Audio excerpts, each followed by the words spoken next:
在深夜的通勤电车上，如果你发现身边的乘客一个个消失，窗外的风景变得陌生，记住，无论列车停在哪里，无论外面看起来多么平静，千万不要踏出车门。哇，芊姐你不要吓我，我连汗毛，不对，我没毛，我连天线都竖起来了。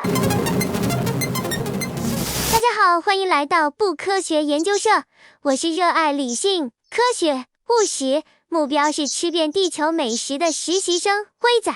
我是看透生死、专治嘴硬，已经在这一带飘了几百年的珍姐。珍姐，今天这个主题我真的有点毛。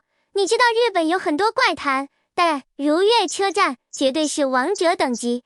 这不是那种厕所有花子之类的传说，这是一个在网络论坛上几百人亲眼见证一位女孩神隐的真实记录。莲石那孩子嘛，他那天搭上的可不只是普通的静冈铁道，那是空间的缝隙。等一下，身为一个崇尚科学的外星人，我必须先声明，这很可能只是集体幻觉，或者是当年的网络大型角色扮演，我是不会随便相信的。那还等什么？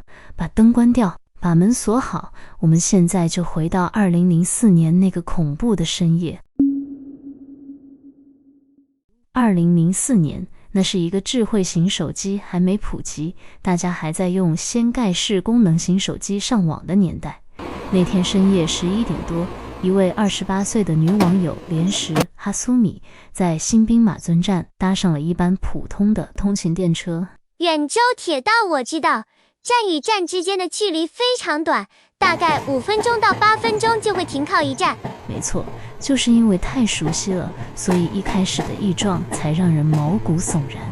深夜11点14分，莲石在 Two Channel 上发布了第一条讯息。也许是我的错觉，但大家可以听我说吗？怎么了？发生什么事？我搭的这班车已经开了快20分钟都没有停。20分钟？这绝对是司机睡着了吧？这在地球叫疲劳驾驶，应该立刻去敲驾驶室的门呐。当时的网友也是这么想的，他们留言问莲石是不是搭错车了，车上还有其他人吗？莲石回答，车上大约还有5个乘客，但大家都睡着了，睡得很沉。大家都睡着了，这不符合逻辑，除非……听我说下去。网友建议莲石去驾驶室看看情况，莲石真的站了起来，走向列车的最前方。但当他走到驾驶室门外的时候，他停住了。他发文说，驾驶室的窗户被黑色的帘子遮住了，什么都看不到。我敲了窗户，但里面一点回应也没有。没有回应？那台车到底是谁在开？难道驾驶座上根本没有人？更诡异的还在后头。远州铁道沿线几乎都在平地市区，顶多有一些小高架桥。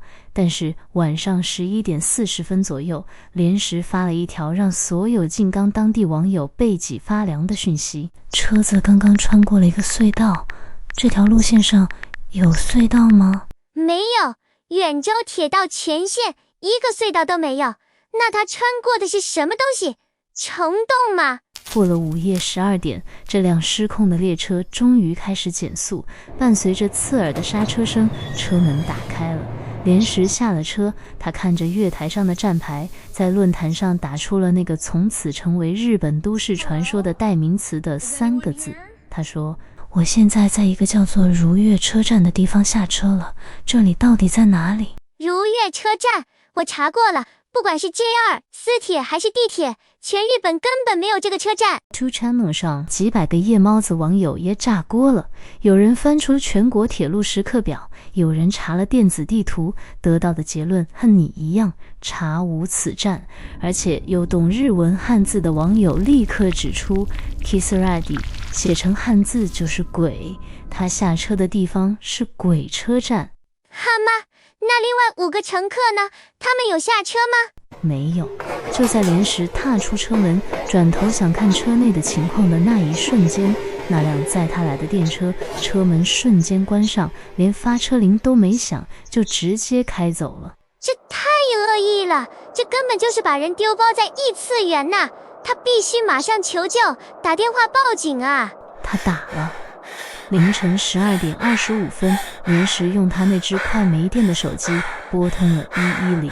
他对警察说：“我在一个叫做如月车站的地方迷路了，恳请你来救我。”但警察查不到这个位置，以为他在恶作剧，甚至在电话里生气地训斥了他。这能怪警察啊！如果 GPS 坐标显示他在一片虚无中，谁都会觉得是闹剧。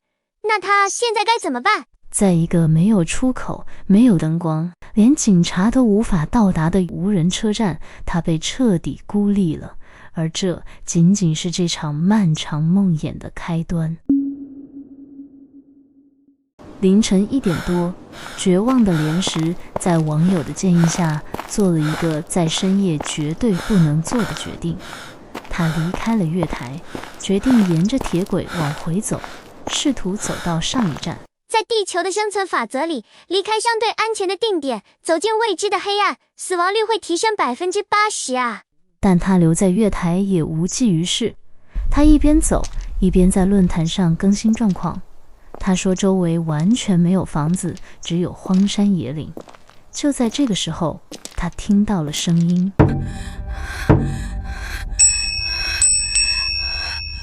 这什么声音？大半夜在荒山野岭举行祭典吗？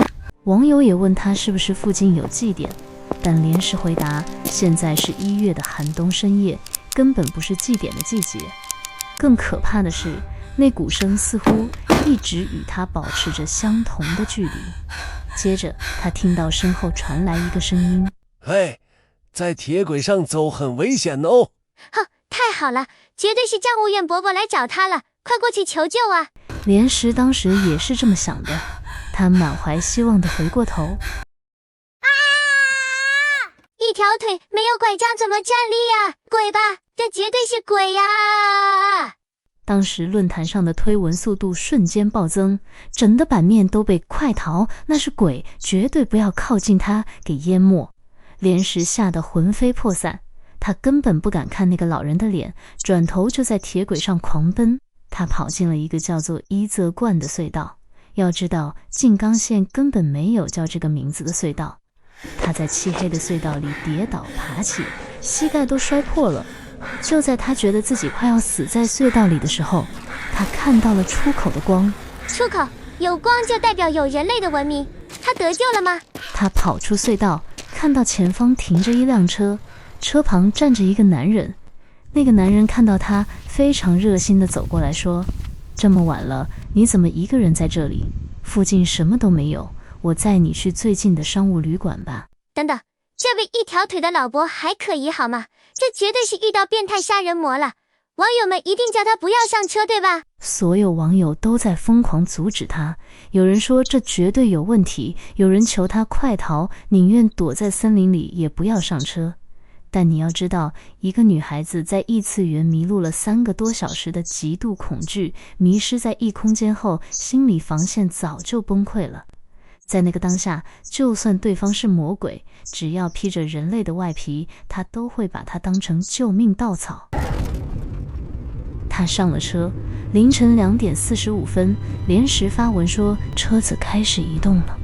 但是车子并没有开向有光的地方，而是不断地朝着更深更黑的山里开去。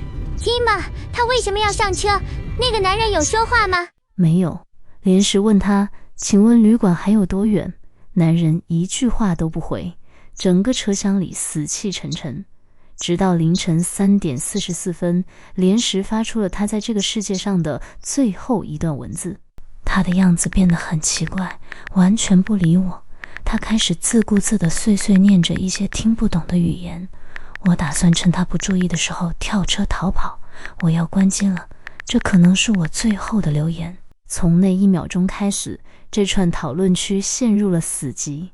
网友们等了1个小时，等了2个小时，等到天亮，连时再也没有上线过。他就这样在几百人的注视下，永远消失在一辆开往未知的车上。不对，这不科学。如果他跳车了，警方一定会发现遗体或随上物品。如果它是编造的，总会有人找出它的 IP 位置扩展。这10几年来，难道没有任何后续吗？这就是最精彩的地方了，辉仔。你以为如月车站的故事在2004年就结束了吗？错了。几年后，不仅有人自称是回归的莲石，甚至还有越来越多的人在不同的时间、不同的地点拍到了那个不存在的车站。你说什么？还有别人去过？停！真介，故事说到这里，身为不科学研究社的科学担当，我必须介入了。虽然刚才那个无脸男和单脚老伯确实让我的天线稍微短路了一下，但我们身为高智商生物，不能被恐惧蒙蔽双眼。哦，你那颗外星脑袋想出什么可以说服你自己的科学解释了？没错，我刚才交叉比对了2004年的地理图资、气象资料，以及人类大脑在极度疲劳下的认知错觉反应。真相只有一个，这一切都是睡眠不足加上平假名误读所引发的乌龙事件。在远州铁道上确实没有如月 Kisaragi， 但有一个站叫做商之宫 Sakenomiya， 这2个词的平假名长度相近，发音也有重叠。莲石当时已经深夜11点多，上了一整天的班，处于极度疲劳的半睡眠状态。所以你的意思是，他不仅看错了站牌，还连听广播都听错了？完全正确，在心理学上，这叫空想性错视。人在黑暗或疲劳中，会自动把模糊的资讯脑补成自己害怕的事物。至于那个单脚老伯，可能只是一个深夜喝醉酒、步履蹒跚的流浪汉，甚至可能只是一个形状怪异的标志牌。太鼓声，附近平交道的警示音在夜风中被扭曲了而已。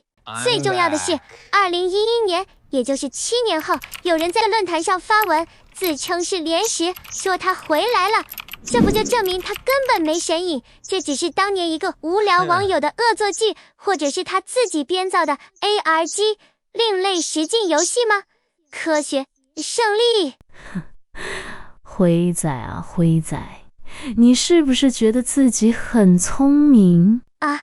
难道不是吗？你说的这些，早在10几年前就被日本网友拿出来讲过1万遍了，但你忽略了最致命的2点。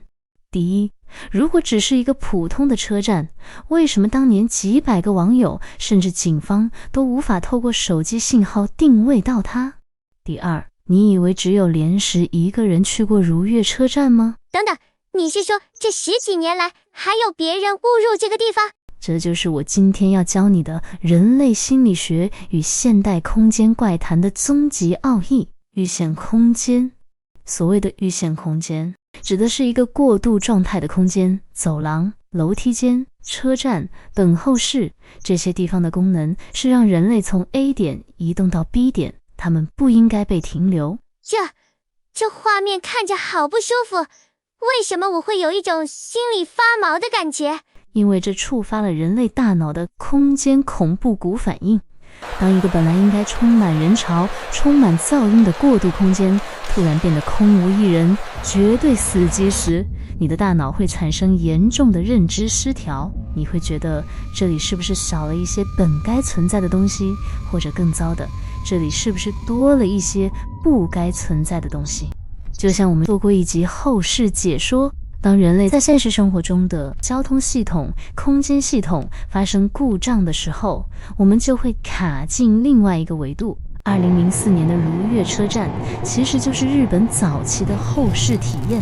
莲石搭上的那班列车没有刹车，没有停靠，直接载着它冲破了现实的边界。你是说如月车站不是一只鬼，而是一个系统漏洞，一个会吞噬人类的空间裂缝？这比你说的喝醉的老伯还要可怕吧？在古代，人们在森林里迷路叫做神隐，而在现代，我们把身家性命托付给精密计算的铁路、地铁、电梯。一旦这些钢铁森林的系统出错，我们就会被抛弃在那些没有名字的预弦空间里，而莲石就是那个不小心掉进裂缝的祭品。好和好吧，虽然我觉得还是有1/1000的几率是他看错，但为了全宇宙碳基生物的安全，我们还是必须假设，万一你真的卡进了如月车站，该怎么办？准备好抄笔记了。结合历年来所有生还者的网络记录，这是一套在预线空间保命的法则。第一条，绝对不要离开月台，就算那里没有灯没有人，月台依然是车站这个概念的最后延伸，只要待在原地等待天亮，空间的裂缝有可能在白天自动闭合。第二条，千万不要走进隧道，隧道在民俗学中象征着产道或阴阳交界，你以为走过隧道是文明，但那往往是通往另一个深渊的单行道。第三条，也是最重要的一条，绝对不要搭乘任何不明交通工具。没错，深夜在荒郊野外，如果突然有一辆车停下来说要载你，对方如果不是连环杀手，就是要把你载去当异次元的电池，千万不要上车。如果莲石当年没有上那辆车，或许他现在还能在论坛上发绯闻呢。